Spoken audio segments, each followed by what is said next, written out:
Bonjour tout le monde, merci d'être là. Le réverbération, ça marche hein? Vous m'entendez tous bien? Ouais. Ok, super. Donc pour cette 5e conversation des estivales de la permaculture, bâtir avec ce qui reste, extractivisme, réemploi, architecture, avec, je commence par Philippe, même si par alphabétique tu es en deuxième, mais parce que j'ai repris le titre de ton livre pour cette conversation, donc ça me paraît plus logique, qui est là. Malheureusement, il est en rupture de stock, victime de son succès, donc notre chère librairie Libertalia ne l'a pas. Mais si vous allez dans une autre librairie, peut-être qu'ils ont des fins de stock, et puis j'imagine qu'il va être réimprimé sur le site face à son succès. Sinon, sur le site de l'éditeur, il y a peut-être encore quelques exemplaires de l'éditrice, la maison d'édition. Voilà, c'est un super bouquin. Vous pouvez, ceci peut vous montrer le sien qui n'a plus de forme. C'est pas parce que le bouquin n'est pas résistant, c'est qu'elle a fait un arpentage hier avec des étudiants en archi. Et voilà, ils se sont battus pour avoir au moins des pages, comme il était en rupture de stock, ils se sont battus pour avoir au moins un chapitre chacun, pour vous montrer que c'est une lecture voilà, mordante. Et donc Cécile, alors non, j'ai pas fini. Philippe a signé ce livre. Il y a un autre de ses livres qu'il a écrit avec Clara Simet qui est là, qui s'appelle La ferme du rail pour une écologie sociale et politique. C'est pas ça le sous-titre, mais c'est presque ça. presque ça. Mais pour moi, c'était ça l'idée phare du bouquin, c'était que l'écologie ne peut être que sociale et ainsi de suite. Donc il est disponible en librairie. Philippe enseigne et philosophe, il n'est pas architecte, mais il enseigne dans les écoles d'architecture. Et ce qui est vachement utile, parce que souvent les archis sont un peu enfermés dans leur truc avec leurs œillères et tout. Et donc d'avoir un philosophe dans une école d'archi, c'est salutaire pour les étudiants et puis ensuite pour tous ceux qui vont habiter dans les bâtiments conçus par la suite par ces étudiants, parce qu'ils auront réfléchi un peu plus que d'habitude, ça leur ouvre l'esprit, c'est super. Et Cécile, qui elle est architecte, mais pas que, puisque tu as repris des études en écologie au Muséum surnaturel l'an passé, ou il y a 2 ans, je ne sais plus. Donc il y a plusieurs cordes à ton arc, et surtout elle est spécialiste des questions de réemploi, parce que depuis ton diplôme, tu as passé des années là-dedans, qu'elle nous en parlera également. Par où je commence?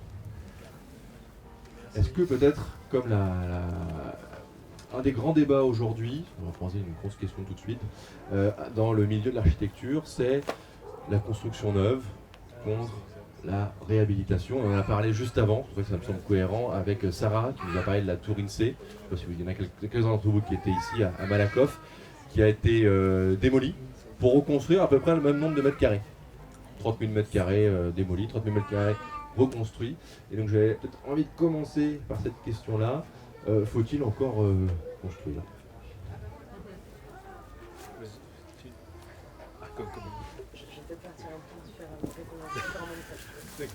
Bon, faut-il encore construire Oui, il faut construire, mais pas forcément construire en neuf. Et puis après, quand on réfléchit à cette question-là, ça dépend comment on la pose. Si on regarde un bâtiment en soi, on peut comprendre pourquoi on décide de le construire en neuf. Mais si vous regardez l'économie générale de la production des bâtiments, en fait, le BTP, il est tout entier pris dans un système productiviste.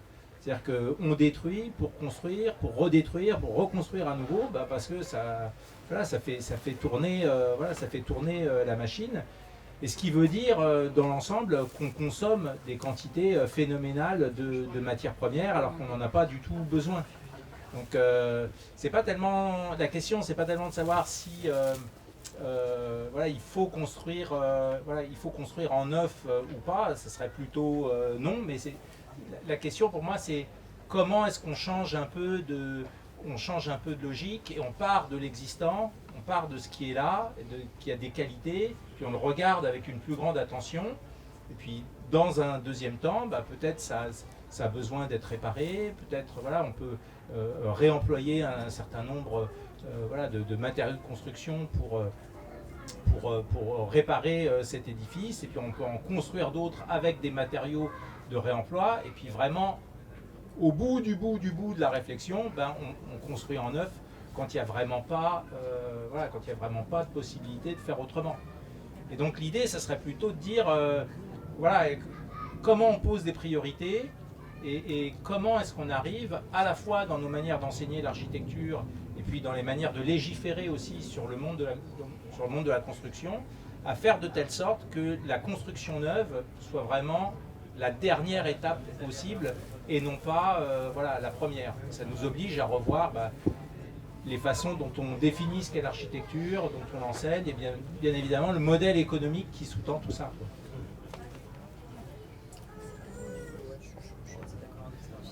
Ah oui, d'accord.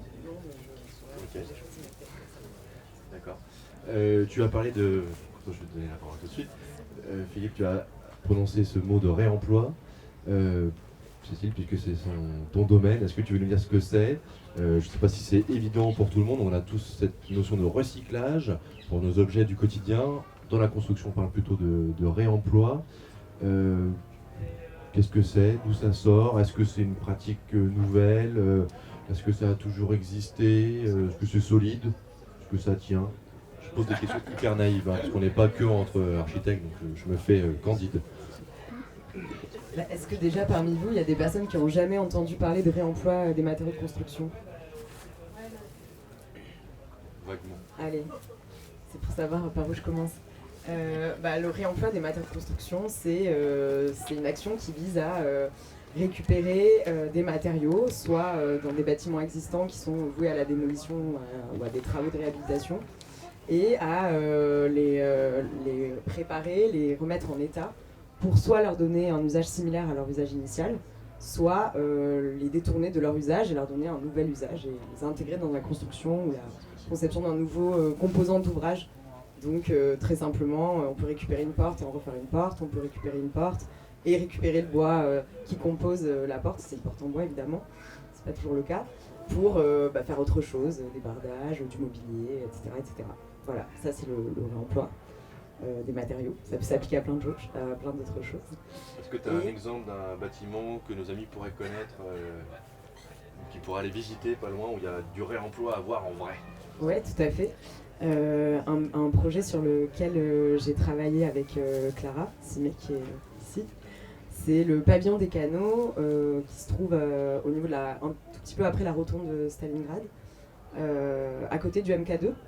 Qui est un ancien bâtiment de la direction des canaux de la ville de Paris, qui a été réhabilité en maison des associations, en maison de l'économie sociale et solidaire.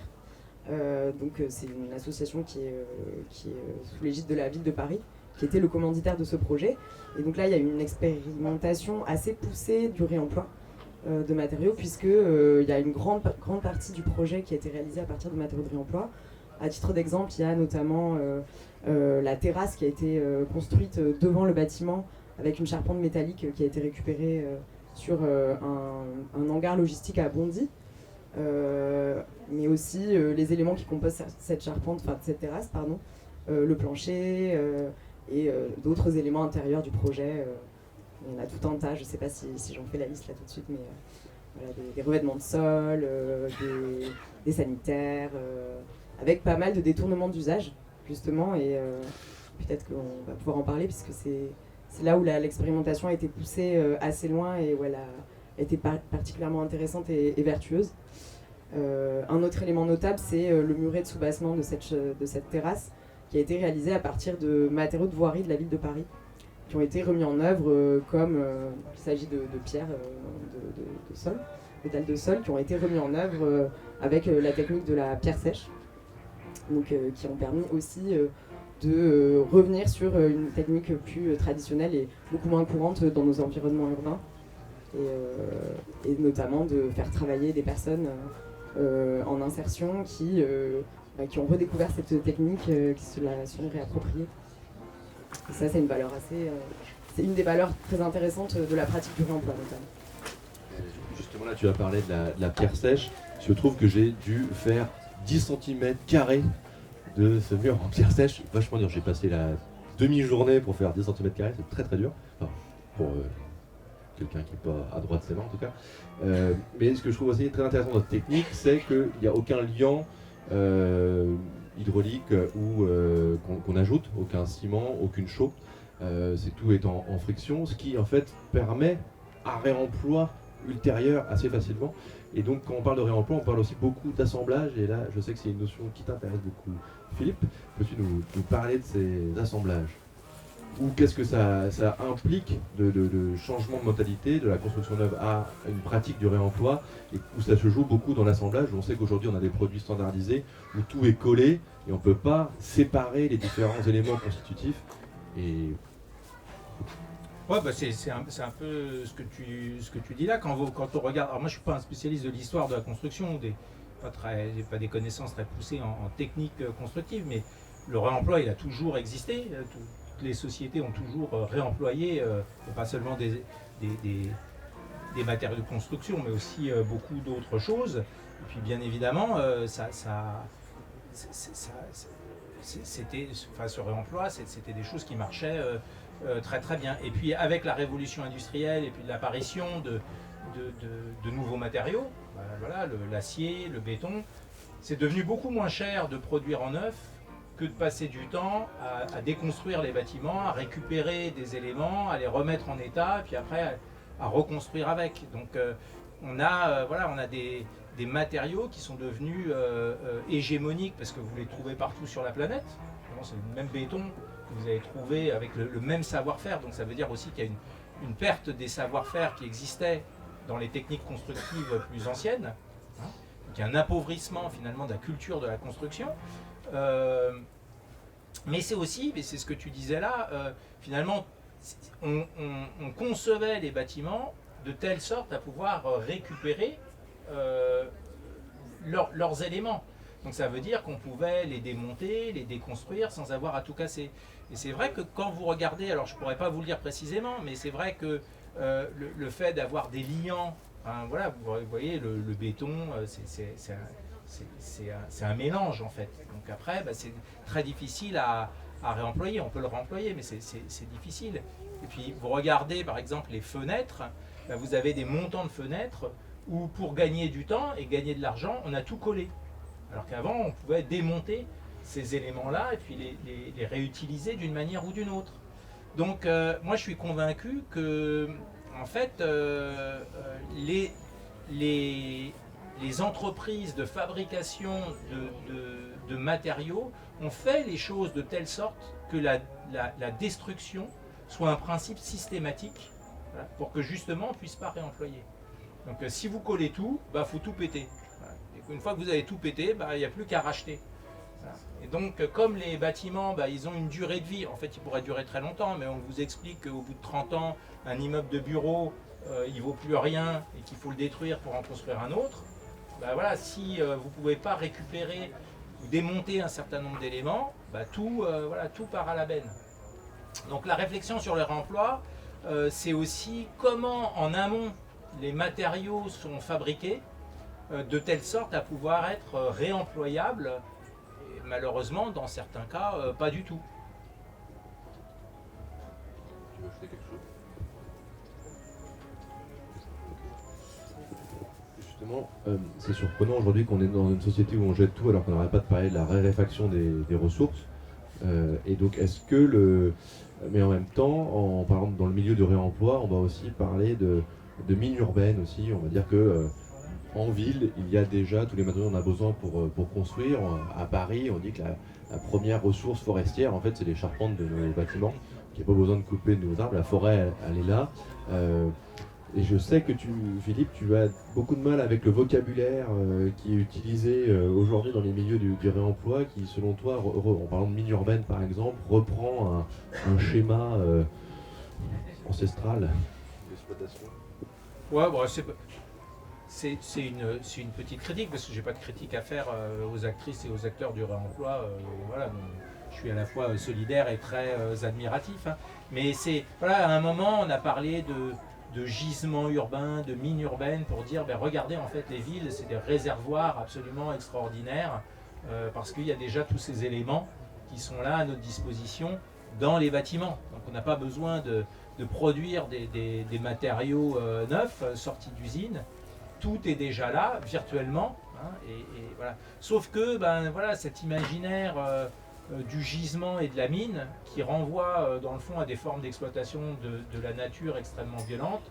Voilà, je ne crois pas que ça soit le meilleur vocabulaire, et je pense que le combat architectural, il passe aussi par une réflexion sur les mots.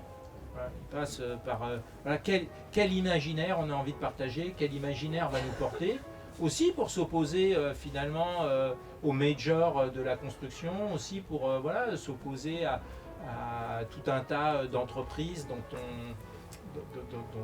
on rejette voilà, le modèle économique. Donc on a besoin d'un vocabulaire et d'un imaginaire fédérateur. Donc le travail sur les mots, mais aussi sur les récits. Et ces récits, ça peut être des récits documentaires, mais ça peut être aussi des récits fictionnels. C'est des choses qui vont nous porter, puis nous engager dans des manières de faire voilà, qu'on trouve intéressantes, mais qui sont quand même dures à porter. C'est quand même une bataille qu'il faut mener voilà, dans les espaces qui sont les nôtres, celui de l'enseignement, celui de la pratique, voilà, dans des bureaux, des cabinets d'architecture, des bureaux d'études d'ingénieurs, voilà, dans des communes, enfin partout quoi. Donc voilà, quel mot on a envie voilà, de se donner pour réfléchir à d'autres façons de construire et d'habiter. J'ai pas la réponse. Moi, je veux juste ajouter que, en tant qu'architecte qui a œuvré dans une coopérative qui pratiquait l'emploi de matériaux, on a fait appel énormément à ce vocabulaire, en effet. Et ta lecture de la question nous a pas mal interpellés. Et évidemment, donné envie de repenser ce vocabulaire. Même si ça a fait plus ou moins écho aux différentes personnes en présence, puisque on est certains plus ou moins convaincus que le langage il a une dimension performative aussi. Mais du coup, je pense qu'il y a aussi un usage d'un langage rassurant vis-à-vis des commanditaires potentiels qui peuvent être les nôtres, nos maîtres d'ouvrage finalement, et que l'évocation de la mine urbaine, du gisement, permettait de participer à cette réassurance de ces acteurs-là, en quelque sorte, puisque en fait, quand on parle de réemploi, on marche toujours beaucoup sur des œufs. On a face à nous des personnes qu'il faut rassurer par rapport à la dimension technique, économique, assurantielle de la pratique.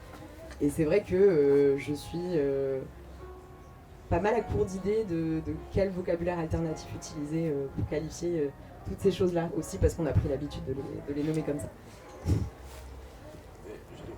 Pour remonter la chaîne en quelque sorte, souvent on parle, et d'ailleurs tu en parles très souvent dans ton ouvrage, qu'est-ce qu'une ressource naturelle, qu'est-ce qu'une matière première c'est ça la question que je vais te poser. Alors, c'est une grosse question en fait. Bah oui. Bon voilà, les matières premières, c'est tout ce qu'on va prendre finalement, c'est tout ce que vous prélevez. Qu'on extrait. Tout ce qu'on extrait, mais voilà, les poissons qu'on pêche, c'est une matière première. Voilà, tout ce qu'on prend, c'est une matière première qu'on va ensuite transformer pour en faire, dans le cas qui nous concerne, des matériaux de construction. La question des ressources, c'est plus compliqué. Et puis là-dessus, moi j'ai un avis un peu critique, puisqu'on parle beaucoup de ressources naturelles. Et puis on a tout un tas de discours, genre il faut préserver les ressources naturelles, il faut prendre soin des ressources naturelles. Mais est-ce que des ressources naturelles, ça existe? Est-ce que dans la nature, il y a quelque chose qui en soi serait une ressource? Voilà. Si vous prenez, je sais pas, vous prenez un animal, il peut être une ressource pour nous, mais en lui-même, il n'est pas une ressource. Une baleine, c'est pas... Alors oui, une baleine, c'est une ressource pour fabriquer des cosmétiques, pour faire de l'huile dans les lampes à huile, pour fabriquer de la graisse, pour fabriquer... À l'époque, avec les baleines. Baleines de parapluie, les grands parapluies, ben voilà. Donc une ressource, c'est toujours pour nous, une ressource, c'est toujours une construction sociale, c'est une société qui décide, voilà, que telle ou telle chose est une ressource pour elle. Et donc, vous le voyez dans l'histoire, il y a des choses qui ont été des ressources à un moment donné. Voilà, le silex, c'était une ressource sans laquelle l'humanité ne serait pas développée. Aujourd'hui, le silex, n'est pas une ressource. Quand vous tombez sur un morceau de silex, vous ne le jetez pas par terre pour le ramasser, comme si vous aviez trouvé un truc absolument extraordinaire. Donc s'il est taillé, peut-être. Voilà. Et puis ça peut être une ressource à un endroit et pas à un autre. Donc ça varie à la fois dans l'espace et dans le temps. Et donc le truc qui me dérange, c'est que finalement, on fait comme si nous, les humains, on était les gestionnaires attitrés des ressources. En fait, mais tous les êtres vivants ont besoin de ressources pour exister. Donc un arbre, c'est une ressource pour nous, mais c'est une ressource aussi pour une infinité d'êtres vivants. Donc cette question de gérer les ressources, prendre soin des ressources, dans le fond, ça cache quand même une volonté de mainmise, voilà, sur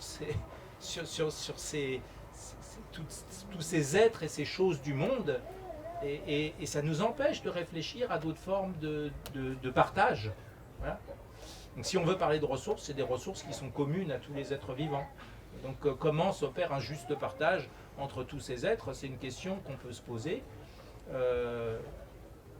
Alors le réemploi, moi c'est pour ça que j'adore le réemploi. Le réemploi, c'est différent parce que c'est quelque chose qu'on a déjà transformé. Donc en fait ça, on peut dire que c'est une ressource. Voilà, moi ça me gêne de dire qu'un arbre c'est une ressource. C'est-à-dire un arbre c'est un arbre, puis on peut décider de le couper ou pas. Mais c'est pas a priori une ressource. En revanche, tout ce qu'on a déjà transformé, voilà, cette chaise pour nous, c'est une ressource. Ça, je ne vais pas priver d'autres êtres vivants en utilisant cette chaise. Donc tous les matériaux de réemploi, on peut considérer que ce sont des ressources à part entière et peut-être les premières qu'on devrait utiliser. Voilà. Et quand vous utilisez le réemploi en premier, bah dans le fond, vous ne prélevez rien de plus. À part l'énergie pour le transformer. À part l'énergie, exactement. À part l'énergie, la seule ressource que vous allez mobiliser, bah, c'est une ressource humaine, c'est de l'intelligence, c'est de la force physique, c'est des réseaux, voilà. Mais vous ne prélevez pas. Voilà, quand on construit en bois, je n'ai rien contre la construction en bois, mais quand vous construisez en bois, vous coupez du bois. Voilà. Quand vous construisez en paille, c'est un peu différent, parce que la paille, c'est un coproduit, vous ne l'avez pas faite pousser pour elle-même, vous faites que la récupérer. Voilà. Quand vous isolé en chambre, vous avez fait pousser voilà, vous avez fait pousser le chanvre pour vous en servir comme un matériau de construction. Donc ok, il est écologique, mais bon, vous voyez, mais c'est quand même un être vivant que vous avez fait pousser pour. Alors je dis pas que voilà, j'ai rien contre le fait de couper des arbres ou de faire pousser du chanvre pour l'étier. Mais voilà, mais le réemploi, en fait, vous utilisez ce qui de toute façon est déjà là et a déjà été transformé. Tu as ouvert une autre dimension qui transparaît dans tout l'ouvrage et qui est assez nouveau dans les débats qu'on peut avoir dans notre petit milieu. Tu as parlé là, des champs et des forêts, et tu as introduit une dimension paysagère dans notre rapport aux matériaux, aux matières, en disant que elles n'apparaissent pas subitement chez Castorama.p ou la plateforme du bâtiment, elles viennent de quelque part et elles ont été prélevées quelque part, et donc que ce quelque part est transformé. Tu parles en reprenant une paysagiste de paysage réciproque. Est-ce que tu peux, c'est une notion nouvelle pour moi, est-ce que tu peux nous en parler? Ouais, bah, non, mais c'est juste que quand vous regardez le rapport qu'on a à notre environnement bâti, en fait, on ne sait rien. On ne sait pas d'où viennent les matériaux. C'est-à-dire que, vous voyez, par exemple, pour tout ce qui est alimentaire, il y a une vraie prise de conscience citoyenne. Vous voulez savoir s'il y a des pesticides ou pas dans les légumes, ou s'il y a des OGM. Puis du coup, vous allez monter en compétence, vous allez commencer à vous renseigner, puis voilà, vous ne connaissez rien à la question, mais petit à petit, voilà, vous devenez de plus en plus pertinente et pertinent parce que vous comprenez comment ça marche. Mais vous voulez savoir aussi si c'est un produit local ou pas juste les pesticides.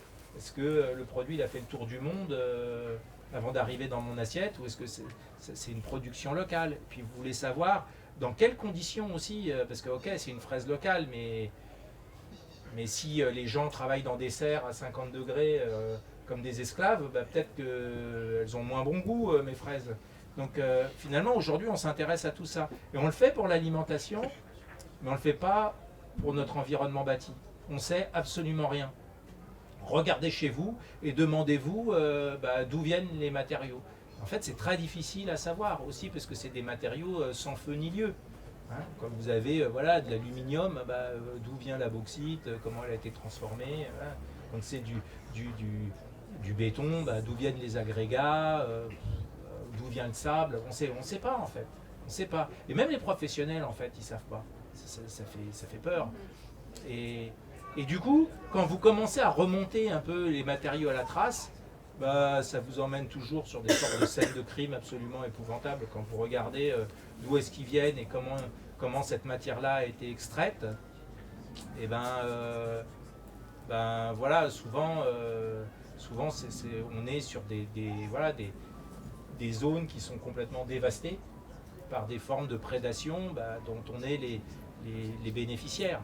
Donc moi je crois que c'est un travail qu'on devrait faire. Donc c'est ça l'idée de paysage réciproque. C'est voilà, moi j'ai mon paysage, il est peut-être super écologique, hein, mais qu'est-ce qui l'a rendu possible? Voilà. Quel est le paysage d'en face en fait, le paysage miroir? En général il est moins beau. Et ce qu'il y a de génial dans le réemploi, parce que finalement cette idée-là, c'est en regardant celles et ceux comme toi qui pratiquent le réemploi, c'est que vous regardez, vous êtes très attentif à la circulation des matériaux, voilà, d'où est-ce qu'ils viennent, où est-ce qu'ils sont stockés, où est-ce qu'ils vont aller. C'est des questions qui sont des questions premières. C'est d'ailleurs qu'on te pose immédiatement. Comment tu remontes la trace des matériaux? Comment tu sais que tel matériau tu peux le réemployer? Qu'est-ce que tu mets en place sur leur traçabilité, sur leur origine, sur leur possible réemploi, détournement? Ouais. Alors juste par rapport au fait de pouvoir tracer ces filières de matériaux, enfin ces matériaux et les filières qui les rendent possibles, parmi les missions qu'on a pu réaliser dans la coopérative Bellastock où j'ai travaillé quelques années, on faisait aussi des missions de conseil pour des territoires, donc des communautés de communes, des EPT, des régions, qui cherchaient notamment à améliorer l'impact matériel de l'activité de construction sur leur territoire. Et donc pour ça, dans la phase de diagnostic pour réaliser ces missions, on essayait de comptabiliser les matériaux consommés sur le territoire pour la construction, neuve ou pas d'ailleurs, et les déchets produits sur ce territoire. Et en fait, il s'avère que c'est extrêmement difficile de procéder à cette traçabilité pour plein de raisons différentes, mais notamment parce que, en effet, la plupart des matières premières qui composent les matériaux de construction déjà proviennent de très très loin, donc on arrive déjà rarement à remonter jusqu'aux matières premières, mais les filières elles-mêmes, en tout cas les entreprises qui fabriquent ces produits qui sont ensuite commercialisés, sont elles-mêmes situées à des distances plus ou moins impressionnantes en fonction du matériau qui compose des matières qui composent le matériau. Par exemple, si on prend l'acier, les filières s'étendent sur plusieurs continents même. Donc c'est des échelles qui sont gigantesques. Et donc quand on essaye pour une région ou une communauté de communes de comptabiliser ou de tracer ou simplement de tracer géographiquement, sans parler de comptabilité en masse ou en volume des matériaux consommés, on se rend compte qu'on est absolument incapable de le faire correctement et qu'on est obligé de s'appuyer sur des hypothèses liées au nombre de permis de construire déposés sur un territoire, en faisant des hypothèses sur les matériaux qui composent les bâtiments en question. On ne sait pas tracer ces filières de matériaux, sauf en allant chercher auprès des douanes, avec en fait des nomenclatures de classement des matières et des produits qui sont qui permettent très difficilement d'établir qu'est-ce qui est de l'ordre du matériau de construction ou qu'est-ce qui est de l'ordre d'un tout autre produit qui est acheminé sur ce territoire-là. Donc en effet, même quand on essaye de le savoir, c'est extrêmement difficile d'établir la provenance et la quantité de matière qu'on consomme. Mais en tout cas, ce qui est avéré, c'est que quand on fait ces études de bilan de matériaux à l'échelle d'un territoire, on se rend compte que le secteur qui est le plus consommateur en matière est celui qui produit le plus de déchets. Vous le savez certainement, c'est bien le secteur du bâtiment. Et donc à notre échelle, quand on travaille sur un projet, du coup là je sors de la commande d'établir un bilan de flux de matière à l'échelle d'un territoire, mais plutôt si je reviens à l'échelle du projet d'architecture, là en fait ça va être plus ou moins artisanal comme démarche, c'est-à-dire que on va travailler on va contacter des personnes avec qui on est en lien, parce qu'on a un réseau qui s'établit petit à petit. Alors il y a différentes façons de s'approvisionner en matériaux de construction pour un projet. Soit on se rapproche de projets de démolition locaux, ce qui est le plus évident et aussi le plus logique par rapport à la démarche de réemploi, pour plein de raisons. Des raisons de distance de la matière, des raisons de contrôle des performances du matériau par rapport à l'usage qu'on veut lui donner, des raisons de lien avec les acteurs, de maîtrise du protocole de déconstruction. C'est le plus évident, mais c'est souvent le plus difficile à mettre en place, parce que ça implique une logistique qui est assez conséquente. Mais finalement, c'est ce qui nous paraît le plus vertueux, et c'est ce qu'on essaie de mettre en place le plus possible. Sinon, il y a d'autres façons de faire. Et il y a notamment le fait d'aller s'approvisionner auprès d'une plateforme de matériaux de réemploi. Et ces plateformes, elles sont plus ou moins émergentes. On en trouve surtout sur les territoires métropolitains en France, à Lyon, à Paris, en Ile-de-France, souvent plutôt qu'à Paris d'ailleurs. Parce que c'est souvent des activités qui prennent de la place et qui sont assez peu visibles parce que personne veut une plateforme de matériaux à côté de chez lui. Et du coup, ces plateformes, elles sont plus ou moins bien alimentées, elles fonctionnent plus ou moins bien, elles ont des modèles économiques qui sont compliqués. Donc en fait, c'est un peu de la débrouille. On cherche comme on peut, on y arrive, hein, on fait plein de choses, mais c'est une activité qui est plus ou moins fastidieuse, mais très intéressante. Est-ce uniquement pour ce qu'on appelle le second œuvre, ce qui vient après, qui est l'aménagement intérieur, ou est-ce que c'est aussi sur ce qu'on appelle l'enveloppe ou le clos couvert? Nous, on a fait du réemploi pas du tout de tous les matériaux possibles et imaginables, mais en tout cas, on a réemployé des éléments qui étaient de l'ordre plutôt du second œuvre et des éléments qui étaient plutôt de l'ordre du gros œuvre ou de la structure ou des matériaux qui sont propices au clos couvert du bâtiment. Donc j'ai parlé de la charpente métallique tout à l'heure, mais on a aussi déjà réemployé des murs de béton, des murs de soutènement, souvent préfabriqués, c'est plus facile. On a réemployé des éléments de couverture, des tuiles, des éléments de charpente en bois ou en métallique du coup. Globalement, on a quand même eu l'opportunité de réemployer des choses assez différentes qui présentent un niveau de technicité plus ou moins élevé. Et ça, c'est à l'appréciation du temps qu'on a à disposition, de la volonté de la personne qui nous commande le projet, de la volonté aussi de l'équipe qui est en charge du projet de s'organiser en faveur de ça, d'être entouré des bons et bonnes artisans, artisanes qui ont la compétence pour transformer la matière et qui sont volontaires pour s'engager dans cette démarche, parce que parfois c'est aussi très engageant pour les artisans, artisanes sur le plan assurantiel, et c'est souvent eux qui vont porter la responsabilité. Voilà. Philippe, tout à l'heure, tu faisais une comparaison avec avec l'alimentation, nourriture, où il y a une différence de statut sur l'origine de la nourriture ou des matériaux, donc. Et dans ton livre, tu associes un terme subsistance qui pour moi vient justement, j'associerais naturellement à la question de l'alimentation, et tu l'associes au mot architecture. Tu parles d'architecture de subsistance. De quoi s'agit-il? Je fais une petite opposition entre architecture de subsistance et architecture de production. C'est pour dire qu'aujourd'hui, quand on regarde le modèle économique dans lequel l'architecture se développe, on est dans une économie qui est une économie productiviste. Donc l'objectif, c'est de produire le maximum de bâtiments. Puis même si quand on forme les étudiantes et les étudiants d'architecture, on leur parle comme s'ils étaient des créateurs, des artistes, etc. En réalité, c'est beaucoup des fabricants de produits qu'on va mettre sur le marché et qui ont une durée de vie limitée. Voilà. Donc par opposition à ça, j'aime bien parler d'architecture de subsistance pour dire une architecture qui renvoie directement à la satisfaction des besoins. Okay, même si ces besoins, c'est difficile de les quantifier, même si c'est difficile de les définir, on voit quand même ce que c'est quand vous regardez l'architecture vernaculaire. Bon, voilà, les sociétés, ils n'ont pas ce mot-là traditionnel, mais quand les gens construisaient autour de chez eux, ils construisaient avec des matériaux locaux, et ils étaient obligés d'avoir une connaissance du territoire dans lequel ils vivaient.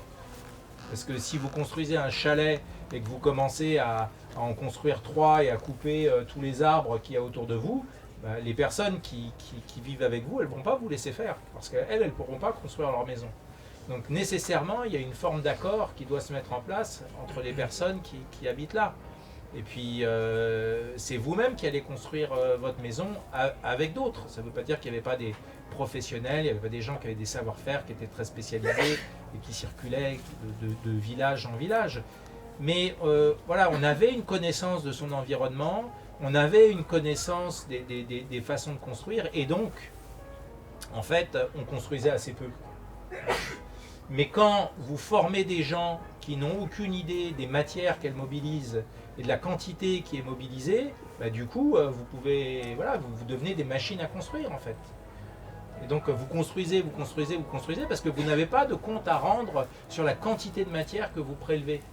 Donc, le problème, il est là. Si vous devez rendre compte de tous les matériaux que vous utilisez, si vous devez savoir d'où ils viennent, comment ils ont été extraits, etc., ce qui prend beaucoup de temps, puisqu'était le gros, en fait, de l'architecture avant.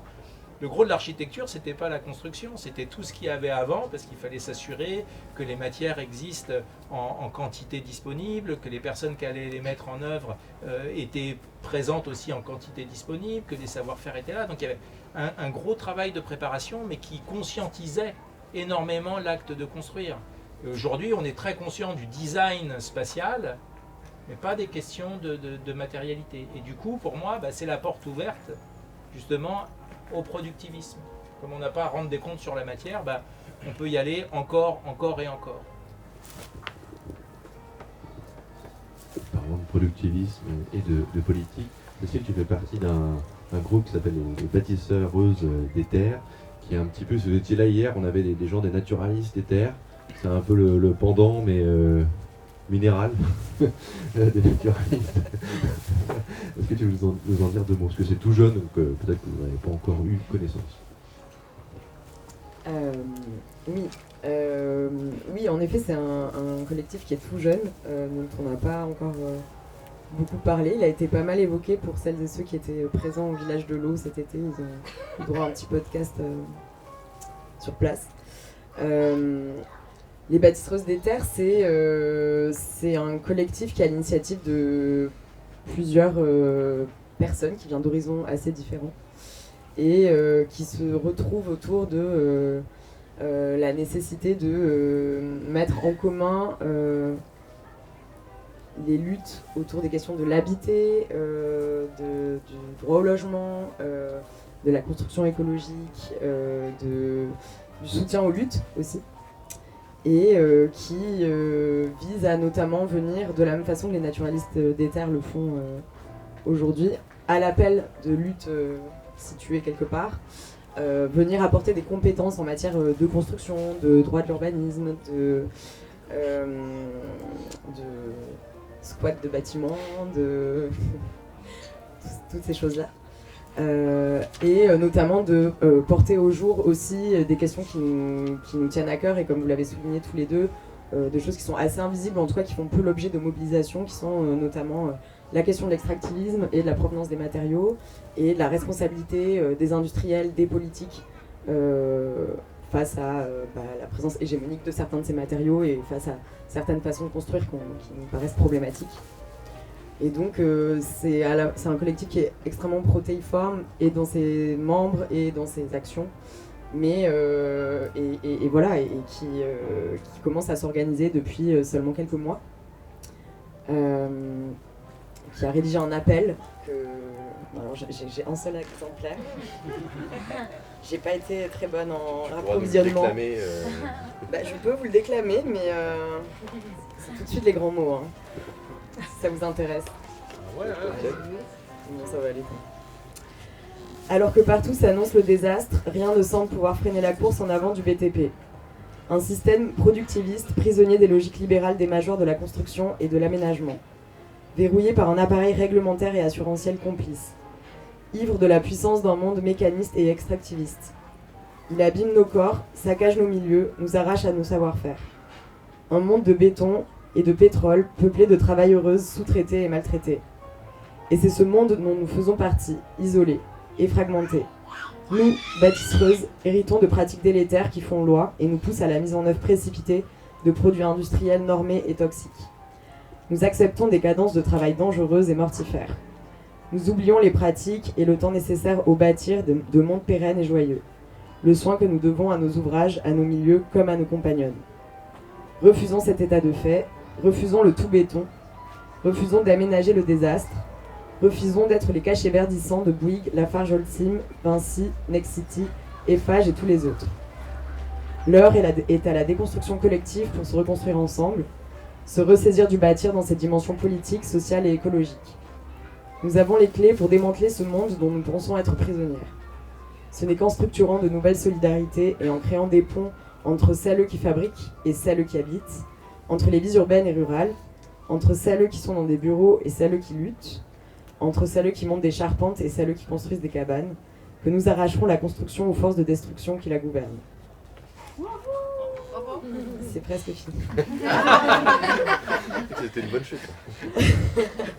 Nous sommes les bâtisseuses des terres, un réseau de personnes venant de différents horizons, ouvrières et artisanes, habitantes, militantes, architectes et ingénieurs, enseignantes, chercheuses, bricoleuses, syndicalistes, éco-constructrices et déserteuses.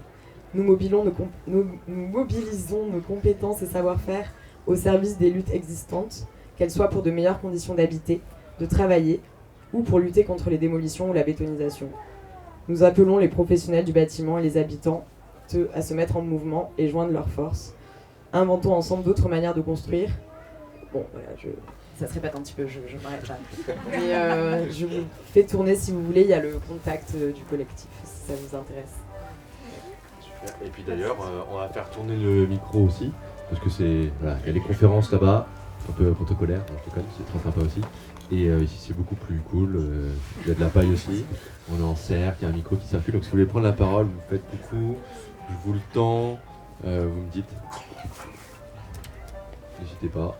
Moi j'ai une question pour Ouais. madame, s'il vous plaît. Bonjour, merci pour cette belle présentation. Alors moi j'ai une question un peu technique. Est-ce que vous avez des datas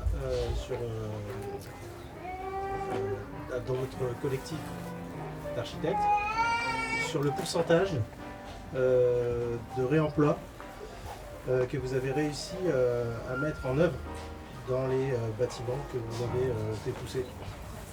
Est-ce que, et puis donc, du coup en amont de cette question, les plateformes, elles existent depuis quand et c'est à l'initiative de qui? Et puis, voilà. C'est bien déjà. Je suis obligé d'être première. Le pourcentage de réemploi Ah ouais. dans les... Ça dépend des bâtiments. Concernant les plateformes telles qu'elles sont existantes aujourd'hui, il y a des formats plutôt récents qui sont des espaces qui accueillent des matériaux qui sont récupérés sur des bâtiments plutôt modernes et contemporains, et donc qui sont des activités souvent qui sont associées à des activités de déconstruction sélective. Les personnes qui tiennent ces plateformes ont tout un tas d'activités connexes qui leur permettent de récupérer les matériaux en amont, donc qui font l'objet de marchés publics ou pas d'ailleurs. Et ce format-là de plateforme est assez récent, c'est souvent des modèles associatifs qui emploient des personnes en insertion assez régulièrement. Il y a aussi des formats plus entrepreneuriaux avec des personnes qui sont issues, des entrepreneurs du monde du bâtiment qui essaient de développer ça aussi, mais la plupart du temps c'est des formats ou associatifs, entreprises d'insertion, et du coup qui en effet ont des difficultés à tenir le coup souvent, parce qu'elles sont face à des coûts assez exorbitants d'espace, de loyer liés aux espaces de stockage nécessaires, de logistique, et tout simplement elles sont confrontées au faible coût des matériaux neufs qui font qu'ils sont difficilement concurrentiels avec ces matériaux. Donc ça ça existe depuis, je dirais que la première grande plateforme un peu qui est relativement connue de pas mal de gens dans le milieu, c'est la plateforme de Rotor Déconstruction en Belgique, à Bruxelles, qui existe depuis le début des années 2000, je crois. Et ensuite, il y a des revendeurs de matériaux, plutôt de matériaux anciens, qui eux existent depuis, je pense, assez longtemps, ouais. Et qui, eux, pour le coup, font plutôt l'objet d'un marché de niche, entre guillemets, puisqu'ils s'adressent plutôt à des particuliers qui ont, on va dire, un capital économique relativement élevé et qui récupèrent des matériaux dits nobles, Donc la revente et pour eux, la récupération et la revente restent intéressantes. Donc c'est souvent des activités plutôt voilà, qui sont portées par des acteurs en milieu rural souvent. Voilà. Et tu as participé à une cartographie des... Oui, merci. On a recensé, grâce à un financement européen avec un projet qui s'appelait FCRBE, donc faciliter la circulation des matériaux de réemploi en Nord-Europe. Plus de 600 acteurs du réemploi en France. On en a visité 200 avec des activités, alors malheureusement beaucoup d'activités, de personnes en cessation d'activité dans le milieu plutôt du matériau ancien. Et par contre, une émergence de ces nouvelles plateformes où on retrouve des matériaux plus contemporains. Et cette carte est en accès libre. Et cette carte est en accès libre sur le site de... Si vous tapez FCRBE réemploi sur Google, je sais pas si je peux dire Google, sur un moteur de recherche, vous trouverez facilement. Et le pourcentage Alors, nous, on est assez mauvais en reporting, on va dire. Mais parce qu'on n'a pas le temps. Enfin, parce que simplement, c'est du temps passé. Est-ce que sur la maison des canaux, dont tu parlais tout à l'heure, qui est un peu l'extrême haut, parce que c'est... Voilà. Mais alors ça, je vais laisser Clara répondre, parce que moi, j'ai travaillé seulement sur le lot charpente. À la maison des canaux, on est à 80% environ. On estime que dans les projets qui ont un accompagnement aujourd'hui, et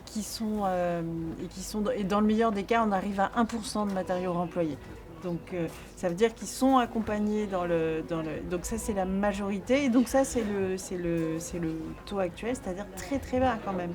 Et on reste pour la plupart des bâtiments sur des éléments, c'est-à-dire il va y avoir un processus qui va être mis en place sur par exemple du réemploi de fenêtres, sur un objet, et rarement dans une approche totale, globale, parce que les maîtrises d'ouvrage sont encore un peu frileuses et qu'il faut beaucoup de temps là pour les amener à la pratique. Même s'il y a la loi qui commence à les inciter de plus en plus, ça reste très minoritaire. Comme vous dites, la loi, c'est-à-dire qu'il y a un cadre légal en place ou il y a un cadre légal qui va se développer? Je te laisse répondre. Ça, c'est bon, ça. Savoir. Oui, alors il y a un cadre légal. Alors, moi, pour vous dire la vérité, ça fait 1 an et demi que je suis un peu off de toutes ces questions-là.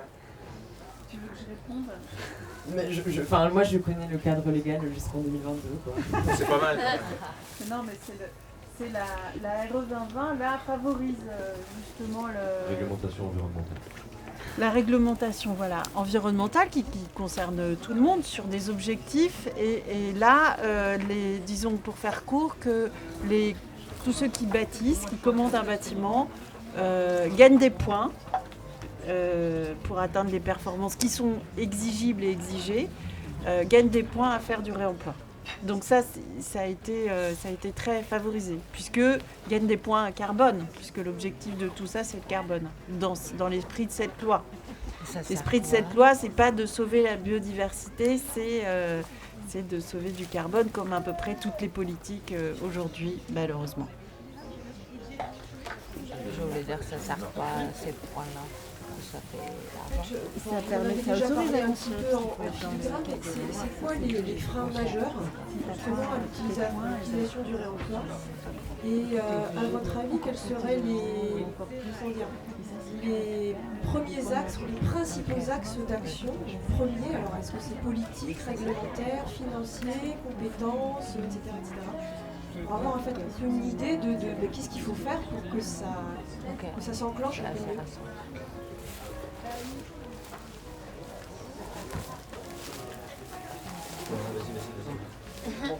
Ouais, tu commences. Nous, dans la coopérative où j'étais, on s'est beaucoup posé ces questions-là, des freins, en effet. Et on avait tendance à dire que les seuls freins, ils étaient culturels à cette pratique-là. Mais en fait, en effet, il y a des freins, mais c'est pas des freins qui peuvent arrêter complètement le mouvement. Enfin, il y a plein de solutions qui ont déjà été trouvées pour répondre aux enjeux plutôt techniques, aux enjeux plutôt assurantiels, aux enjeux quoi d'autre. La réglementation pourrait évoluer encore, en effet. De toute façon, il n'y a pas d'obligation. Il y a des éléments de la réglementation qui favorisent ces pratiques-là, notamment la réglementation environnementale dont parlait Clara. Mais il n'y a pas aujourd'hui d'obligation à construire avec tant de matériaux de réemploi. C'est souvent laissé au libre choix des maîtres d'ouvrage de demander, en tout cas de s'investir dans cette démarche-là. Les architectes peuvent avoir un rôle d'incitation aussi, mais souvent on arrive, le marché est déjà écrit et nous on répond. Ça dépend. Bon, voilà, mais je dirais que les freins ils sont plutôt culturels et là-dessus il y a plein de choses à dire. Et après, bon, il y a un frein évidemment qui est lié à l'argent, qui est lié à un verrouillage, à un lobbying des industriels et des assurances qui rend compliqué le fait d'aller plus loin aussi. Et à mon sens, qui participe à instiguer la peur dans les esprits des uns et des autres.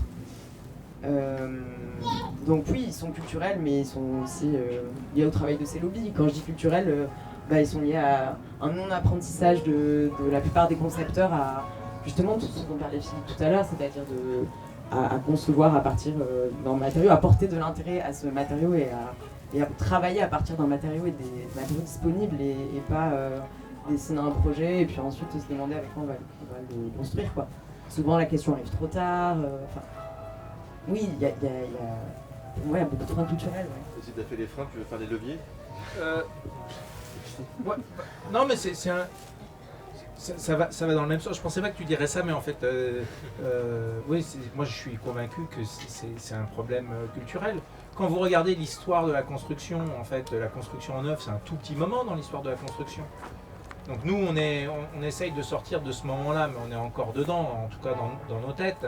Alors on nous explique que il faut prouver qu'un matériau de réemploi serait aussi bien qu'un matériau neuf. Mais en fait, c'est la question qui est mal posée. C'est-à-dire que moi, je suis convaincu que le combat écologique et beaucoup d'autres combats, ça consiste à inverser la charge de la preuve. C'est-à-dire que c'est pas à ceux qui font du réemploi d'avoir à prouver qu'un matériau de seconde main est aussi bien qu'un matériau neuf. Je veux dire, la charpente de Notre-Dame, c'était une charpente, celle qui a brûlé, elle était en réemploi. Bon, elle a duré quand même pas mal de temps. On veut détruire des immeubles de bureaux au bout de 30 ans. Celle-là, elle datait du XIIIe siècle. Donc, à un moment, il y a quelque chose qui ne va pas dans les façons de poser des questions. Moi, je prends toujours cet exemple-là sur... il y a un domaine de la sociologie qui s'appelle la construction des problèmes publics. Comment les choses apparaissent comme des problèmes et comment ce problème il est structuré autour de plusieurs acteurs. Et un des sociologues qui s'appelle Gus Field qui a écrit un bouquin là-dessus, c'est sur les accidents automobiles et puis l'alcool. Voilà. Mais pendant très longtemps, en fait, s'il y avait des accidents, la responsabilité, c'était la responsabilité du constructeur. Puis il y a eu un très gros travail de lobbying pour expliquer qu'en fait la responsabilité, c'était plutôt celle du conducteur.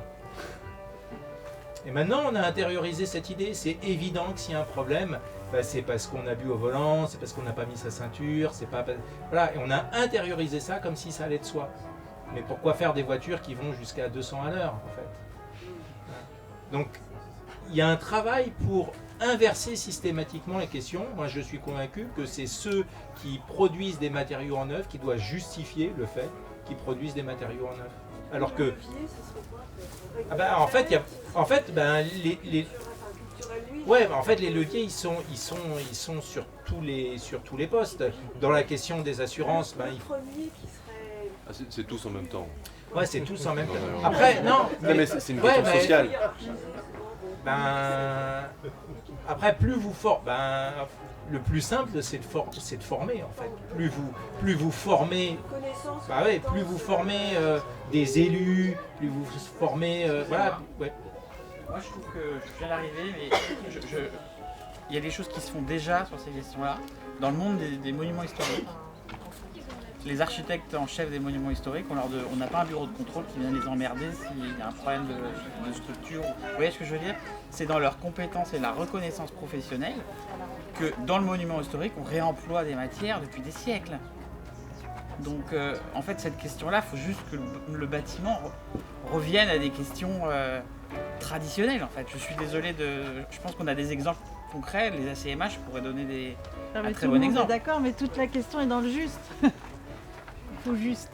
Mais Bah, toute la question est dans le juste. Mais on est d'accord avec vous. Hein. Ça, c'est sûr que les bonnes pratiques, on les connaît. les ACMH, ils se posent pas ce genre de questions, ils remploient les matières et Oui, voilà, oui. quoi, on leur pose même pas la question. Oui. C'est quoi les SMH? C'est quoi les SMH? C'est des architectes. Bah, des peut-être, bâtiments. Justement, des trucs intéressants dans Réemploi, c'est qu'on vient. En fait, toute la pratique de la construction aujourd'hui, elle est. Et la question de l'assurance, elle fait que chaque acteur est pieds et mains liés avec les. Enfin, chaque acteur du processus de projet est pieds et mains liés vis-à-vis d'un autre acteur. Il y a en fait une responsabilité en chaîne comme ça qui s'organise, qui fait que au moment de porter la responsabilité d'utiliser un moteur de réemploi, tout le monde se renvoie la balle. Donc il y a un frein qui est assurantiel, qui est lié à la façon dont s'organisent les acteurs et comment se répartit la responsabilité des acteurs. Et en fait, une des clés de cette chaîne de responsabilité dans la pratique contemporaine du chantier, c'est-à-dire l'utilisation de matériaux neufs et standardisés, c'est que la garantie des entreprises qui vont poser les matériaux est directement corrélée au fait qu'elles posent des matériaux neufs, c'est-à-dire que leur propre assurance ne souhaite, en général, ne les couvre pas si elles posent des matériaux qui ne sont pas eux-mêmes des matériaux neufs avec une garantie de produit. Et bien donc c'est là où j'en viens. Un des processus en fait, un des leviers à mon sens, et notamment c'est sur ce levier qu'on s'est appuyé quand on a travaillé sur l'emploi de charpente métallique avec Clara, c'est le fait de redonner une place à l'artisan dans le processus de validation de la capacité du matériau à être réemployé pour son usage. Et du coup aussi c'est retrouver un bon sens artisan. C'est accepter que en fait il n'y a pas qu'une garantie posée par un industriel qui permet de décider qu'un matériau il est utilisable, il est possible à mettre en œuvre ou pas. Il y a le fait de travailler de concert entre des personnes qui ont des compétences différentes et tout l'enjeu est de dire ok, on se met tous autour de la table et on se pose la question de qui est compétent pour vérifier quoi et qui accepte de porter quelle responsabilité. Et tout l'enjeu est aussi de dire c'est pas l'acteur le plus petit, donc l'artisan, qui parce qu'il a la compétence pour dire tel ou tel matériau est prêt à être mis en œuvre, que c'est lui qui va devoir assumer avec sa propre assurance et sa propre police d'assurance. Donc il y a tout un jeu de réorganisation de qui a les compétences pour vérifier quoi, qui a les compétences pour faire quoi, et aussi redonner de la valeur à ces entreprises et à ces artisans. Aujourd'hui on se retrouve avec beaucoup d'ouvriers du bâtiment qui sont de simples poseurs, c'est-à-dire qui viennent là et ils ont un produit, ils ont commandé je sais pas, une dalle de carrelage, ils viennent la poser, ils ne savent pas comment elle est faite, ils respectent un DTU, donc un document qui décrit le mode de pose et qui leur permet de valider leur propre police d'assurance, mais ils n'ont aucune compétence ou connaissance de la matière qu'ils sont en train de poser, de quoi ou pourquoi comment.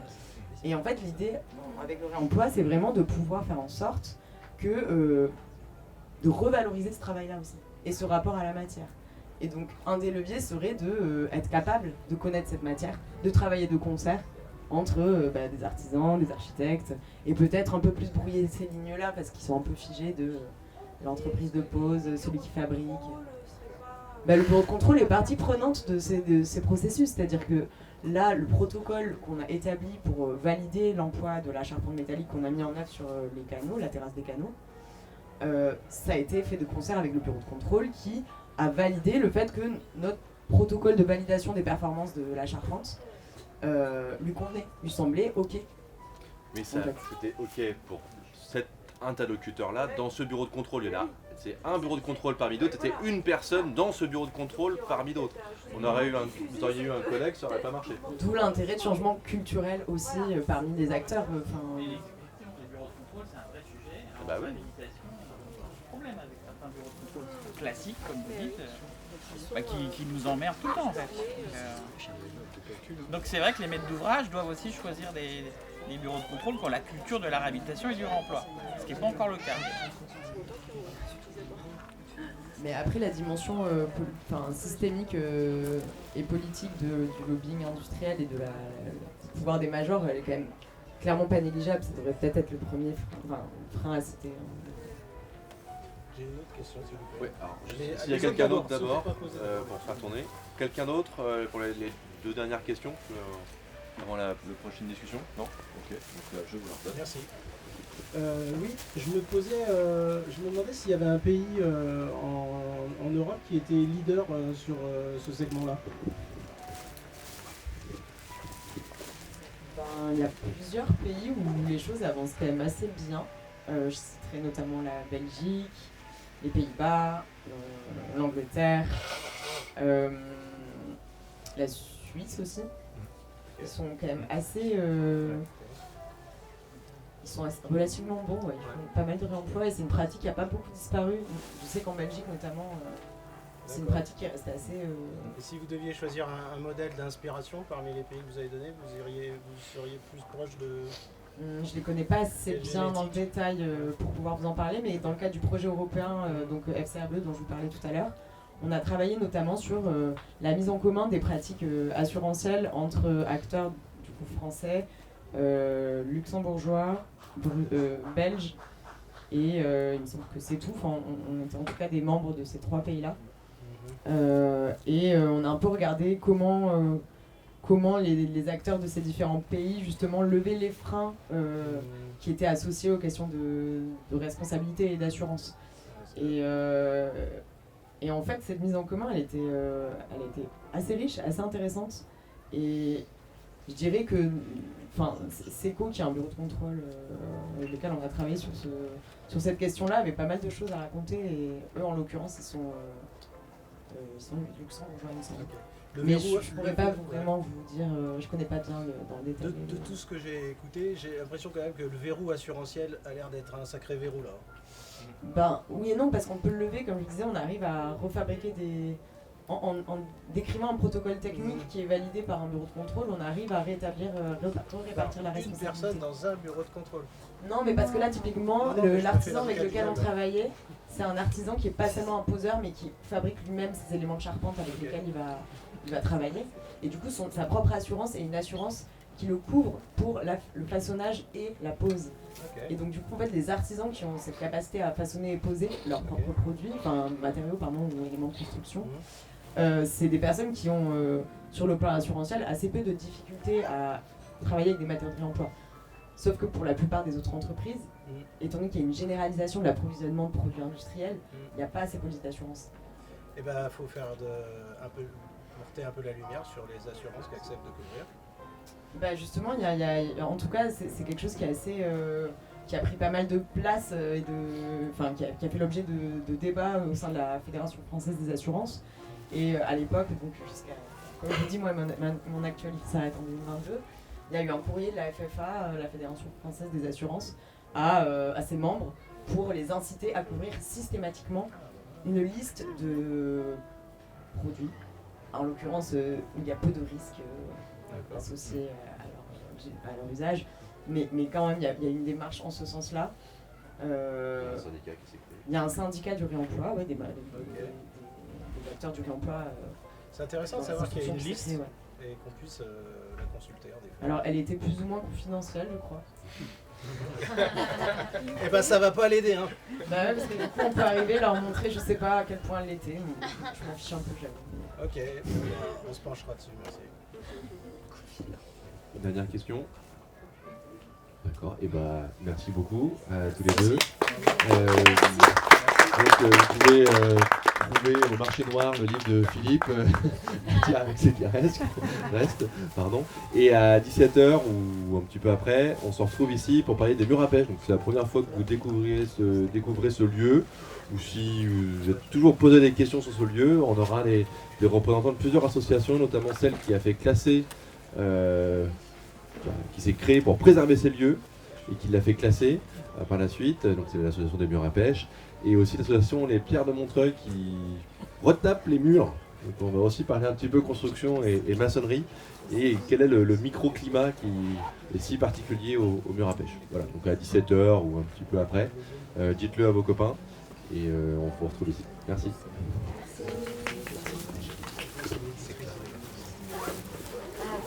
Ouais. En fait, j'en ai distribué partout. Il nous manque